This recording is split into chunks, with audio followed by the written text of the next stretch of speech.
নমস্কার, আমি ডাক্তার Rajat Shubhra Mukhopadhyay, director of child health care.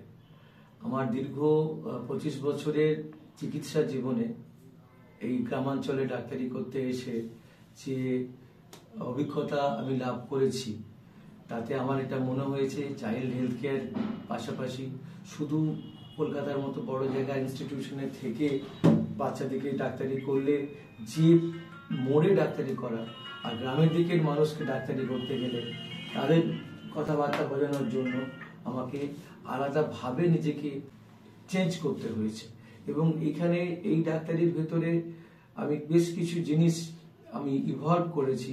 তার মধ্যে একটা রুল অফ 7, এরকম রুল অফ 5 আছে, এরকম আরো টেকনিক পদ্ধতিগুলো আমরা সব এক জায়গায় ধীরে ধীরে প্রকাশ করতে চাই, যাতে আগামী প্রজন্মে যারা চিকিৎসা জগতে শিশুদের ডাক্তারি করতে আসবে তাদের পক্ষে সুবিধা হয়, এবং যারা চিকিৎসা নিতে আসবে তাদের জন্য এটুকু বলা যে এই যে রুল অফ 7 এটা আমরা ইউজ করি যাদের মুখে ঘা থাকে, জিভে ঘা থাকে বাচ্চাদের, তাদের ক্ষেত্রে।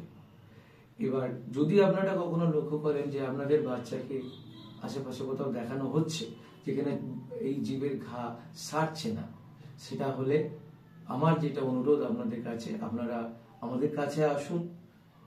সেখানে আপনারা বুঝতে পারবেন যে এইটা কেন অন্য পদ্ধতির থেকে আলাদা আর কি করে এই ধরনের ঘাগুলো এখানে সেরে যাচ্ছে।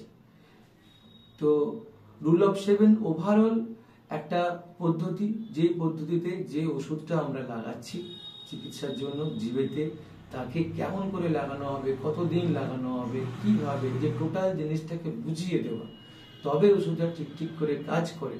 আর যেটা কিন্তু প্র্যাকটিক্যালি সবসময় ওষুধ দোকানদার এনারাও করেন না, বা অনেক ক্ষেত্রে যারা হেলথ সার্ভিস আমরা দিচ্ছি আমরাও করে উঠি না পেশেন্টের চাপের ভিড়ে। কিন্তু এই জায়গাটাকে না বুঝলে পুরোপুরি সেরে যাওয়া সিম্পল একটা জীবের ঘাই হয়তো সব ক্ষেত্রে হয়ে ওঠে না।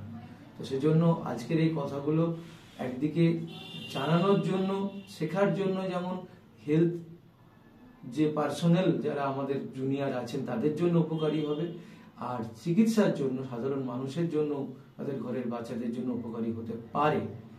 তো আজকে এইটুকুই রইল, এবং আমি এটা বলবো যে চাইল্ড হেলথ কেয়ার আরামবাগে আপনারা এই বিষয়ে বিস্তারিত আরো জানতে গেলে যোগাযোগ করতে পারেন।